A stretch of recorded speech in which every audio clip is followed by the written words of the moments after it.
আমার বাবা ঢাকা জেলা যুবদল নেতা।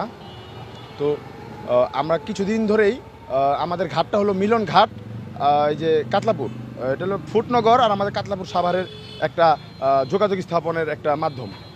তো কিছুদিন ধরেই ফুটনগরের সিঙ্গের থানার কিছু সন্ত্রাসী বাহিনী, শামীমের লোকজন, অন্তর, তারপরে হলো এই যে আমি হৃদয়, তারপরে ওই যে মোশারফ, আরও কিছু কিছু লোক, আমি সবার নামটা আসলে জানি না, ওই লোকজন চিনি না। তো বিগত কিছুদিন ধরে ওরা আমাদের কাছে মাসখানেক ধরে চাঁদা যাচ্ছে, ঈদের বকশিস যাচ্ছে, এটা যাচ্ছে 5 লক্ষ টাকা তারা আমার কাছে চাঁদা দাবি করতেছে।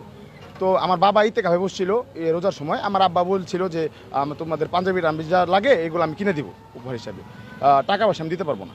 তো আজকে হঠাৎ করে আমি দুপুরবেলা যখন আমি বিকাল 5টা 5:30টার সময় আমি যখন আমার ঘাটের ওইখানে আমি যাই, হঠাৎ করে কেউ ছিল না তখন, ওইখানে আমি একাই ছিলাম, আমার মাঝিরা ছিল, আমার কর্মচারী যারা আছে তারা ছিল। হঠাৎ করে 50 থেকে 60 জন নৌকায় করে অস্ত্র নিয়ে, ভিডিও ফুটেজ আমি আপনাদের কাছে ইতিমধ্যে দিয়েছি, অস্ত্রসহ অন্তর নামে যে ছেলেটা ছিল ও 3 রাউন্ড গুলি করেছে। তো গুলি করার সাথে সাথে আমি প্রথমে দৌড় দিয়েছিলাম, আতঙ্কিত হয়ে আমি দৌড় দিয়েছি। পরে যখন আমি দেখছি যে আমার নৌকা টোকা সব তারা খুলে নিয়ে যাচ্ছে, তখন আমি ওইখান থেকে ঘুরে আমি নিচে যাই। ওই নিচে যাওয়ার সময় তারা আমার উপরে আতঙ্কিত হামলা করে এবং আমাকে ওইখানে অনেক করে আমার লোকজনকে অনেক মারধর করার পরে ওইখান থেকে আমার নৌকা যেগুলো ছিল এগুলো তারা নিয়ে গেছে। আমার আব্বা কামরুল ইসলাম, মিলন ঘাটের ইজারাদার।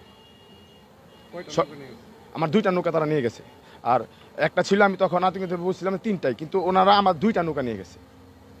আর একটা তখন ছিল আমার নাম মোহাম্মদ হেদায়েতুল্লাহ। জি, আমরা মামলার প্রস্তুতি চলছে।